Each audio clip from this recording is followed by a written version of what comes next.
Well, back again. My name is Carl Pearson, and this is video 41, the outlook for today's Hoovervilles.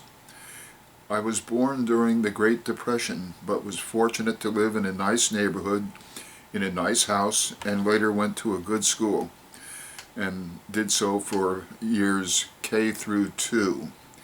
I am fortunate that my father had a reasonably good job during the Great Depression, and that our four-member family did not seek or need housing in a Hooverville.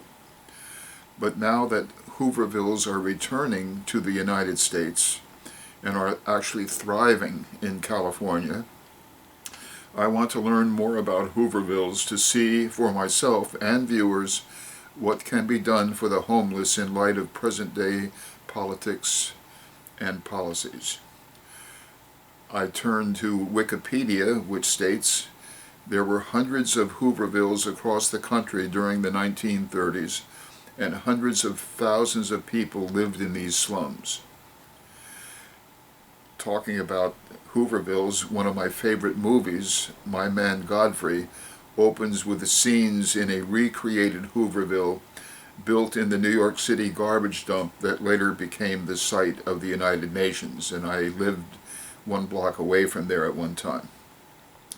A 2009 report based on Hoovervilles in Seattle, Tacoma, Washington stated, Hooverville was a deliberately politicized label emphasizing that President Herbert Hoover and the Republican Party were to be held responsible for the economic crisis and its miseries. So, if this is to be followed today, the word Hoovervilles would undergo a change, such as to the near-obvious Trumpvilles, or perhaps Trump camps, or possibly even McConnell camps.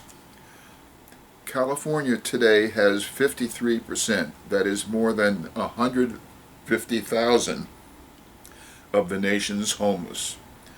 In Santa Rosa, Sonoma County, there are 200 homeless persons living in shacks and shanties built on a mountain bike trail for a mile alongside Highway 52, which leads into Santa Rosa.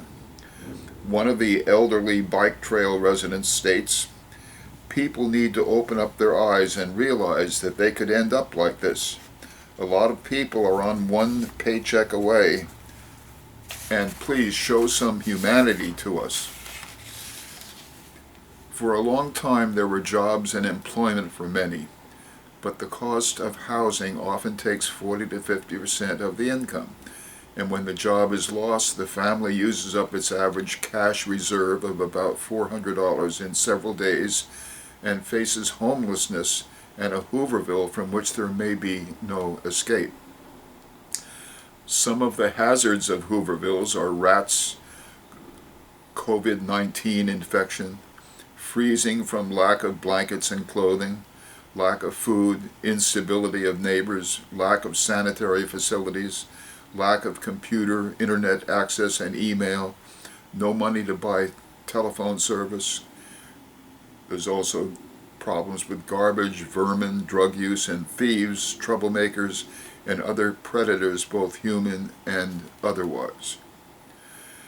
The causes of homelessness are complex: rising housing costs, rising rents, low wages and no wage increases, loss of job, lack of public concern and priority, failure to enforce the nation's antitrust laws, failure to reform campaign financing, the Citizens United decision of the U.S. Supreme Court, poverty, drug addiction, lack of family support, and mental health, just to name a few. You can add probably a lot more.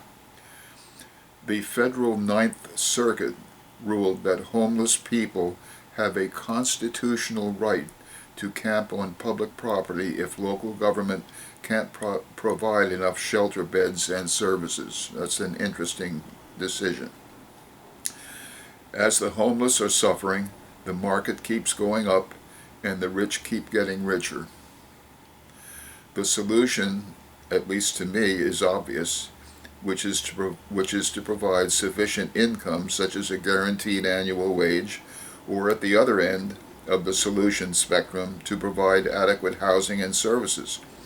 But campaign financing is more important to most legislators, so that until campaign financing is reformed, with the government as the single-payer source for campaigns, it is unlikely that any meaningful legislation will be enacted to help the homeless, or the unemployed, or home renters, or mortgage or homeowners, or small businesses, or people who have no health care coverage, just to name a few of the things that are not going to be done. This is because whatever money is left in the U.S. government is reserved for and is going to be given to the rich one way or another, so that perhaps 1 to 5% is returned as campaign contributions or Citizens United advertising in support of the politician's re-election campaign. In the 1920s, there was a huge financial scandal called the Teapot Dome Scandal, which made headlines for a long time because of the huge amount involved, where a group of oil executives tried to steal the oil reserves of the country. It involved national security, big oil companies, and bribery and corruption at the highest levels of government, and was the most serious scandal in the history of the U.S. The investigating U.S. senator said it was, quote, the most stupendous piece of thievery known to our annals, or perhaps to those of any other country, unquote. Well, what is happening today is much worse than the Teapot Dome Scandal, and homelessness is a very low priority for the politicians. Today, so much money has been stolen in many ways to feed the ever-increasing concentration of the economy, so that the money is perceived to no longer be there to provide needed funding for the homeless, or to feed and house the unemployed, or to contain the coronavirus, or to save the nation's 27 million small businesses, or to repair the decaying infrastructure, or to provide health care for 100 million people who have no coverage, or to save the planet from certain destruction by deadly climate change. Please remember this. You are in a better position now to do something to help solve the problem, because if you become homeless, you will be isolated and marginalized and be far less able to obtain the needed solution. Well, I said what I wanted to say, and I'll be back soon with my next video.